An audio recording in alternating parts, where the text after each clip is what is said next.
Yeah? Yeah. Okay, all right. My number 2 is Fuse on the Xbox 360. Fuse. It's, if you don't, well, everyone should know what it is. It's a massive, big behemoth action game from Insomniac. I played the demo a few weeks ago and thought it was really promising. It's got a little bit of a kicking. It's not got particularly good reviews. I can understand why, but once again, I think it's much better than a lot of people are giving it the credit for. One thing I will say about it is that it's not unplayable on your own, but it's one of those games that's so tailored for 4 people at once that it is an uphill struggle, and it's quite difficult to enjoy it if you don't take stuff in. It owes more of a debt to Gears than most games of its type, which is they all kind of do. But there's a Hammer of Dawn weapon, there's tickers, the revive animation similar. It's basically in a Gears mold and doesn't seem very interested in breaking out of that mold. Like Army of Two: The Devil's Cartel, another EA published action game. For some reason, they've put basically the controls on a 360 are exactly the same as Gears of War, except if you want to go into cover you have to press B. If you want to run or vault over cover, it's still A. And I'll tell you what, it just doesn't make any sense. It's the most mystifying decision they could have made, because that's too confusing. You get used to it, but you just think, why? It's not intuitive. It's stupid. It's like they just did it to sort of have a bit of a point of difference. The AI is not great. Well, basically, almost all of the bosses are just bullet sponges. There are a couple of weird, almost Capcom-esque giant sort of colossi boss battles which are unexpected. Basically, the reason why it's so good, well, here's one of the reasons why it's so good. Basically, if you get attacked by an enemy, just a normal enemy who's, let's say you're on the ground and some guy's shooting you on a balcony. If you lay a few rounds into him, he will not leave you alone. The difficulty tier, even on normal, is really quite difficult. Right. So I often found myself pinned against cover, and I just remember feeling, if I had 3 friends, I'd be like, guys, this fucking guy won't leave me alone, because in most shooters, as soon as you pop your head behind cover, they go and shoot at someone else. Yeah. But you end up feeling like there's a vendetta against you if you've started shooting somebody before they've got you. It's a lot more intense than a lot of games like it. The AI of your teammates is pretty shocking. There's bits where you have to get revived, and you'll see one of your teammates doing donuts, staring at the ceiling. I mean,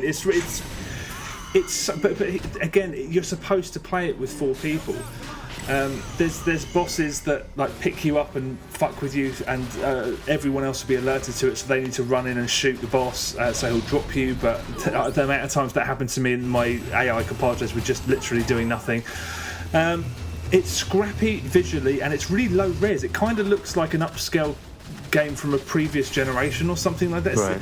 It's not a nice looking game, and all of the environments, it's the most... what's that game you always talk about? Jet Brody? Oh, Fracture. Yeah. Yeah. It's on a par with that. Genuinely, every environment is just... It looks like all of the James Bond villains' lairs smushed together, all underground, all computers everywhere. I mean, it's just so generic. There's a bit where you land on a tropical island, and oh wow, finally a change of scenery. Straight underground into a fucking underground lair with... made me fucking mental, really. I was like, why are you doing this? It's just corridors and fans that you have to walk through. Bloody computers is rubbish. There's really neat bits where you're clearly supposed to synchronise stealth kills. There's a horde mode, which, I mean, it's in every third-person action game since Gears of War. I mean, it's just a requirement now. Most of the time, those modes are really awful, but because, again, it's tiered towards 4 people, it's so much better than most of the competition. There are some neat new systems in it. The only one that really struck me was when you get downed, a timer goes down, and if it goes down to 0, you die. So one of your teammates has to revive you before then. But the longer you let it go down, the longer it takes you to revive. So there were situations where all 3 of my teammates went down, and I knew that the longer I left certain ones, the longer I'd have to stand there. And if there was loads of enemies there, I'd make sure I got there first, sort of thing. So you're always... There's just systems that are implemented to sort of imbue it with a lot more strategy than games of its type normally have. Yeah, it is what it looks like, but it's better than that at the same time. There's no force on earth that could make me play that game, I don't think. I think if we played it with 2 other people, I don't think any of us would not like it. I mean, it's monotonous visually and stuff, but I'm enjoying it, I have to say. I don't doubt you for a second, but everything about it just like makes me feel like I'm going to fall asleep. Yeah, but the thing is, the intensity of it. If there was 4 of us, that's why it's so brilliant. Like I said, it sounds like a small detail. The thing about as soon as you shoot a guy, he doesn't leave you alone.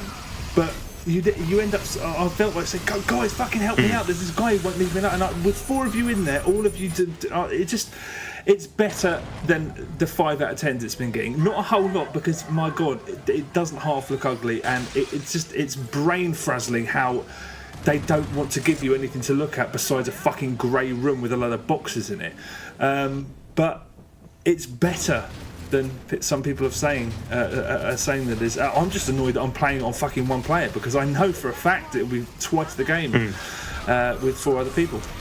Number 37, didn't it debut in the UK charts? That's a bomb of all bombs. They didn't advertise it though, did they? There was a few banner ads, but yeah, no, it was sent out to die. Yeah. Most certainly, and that it's done already. Well, bit of a shame. 10, 20 quid, 4 of you, have a laugh.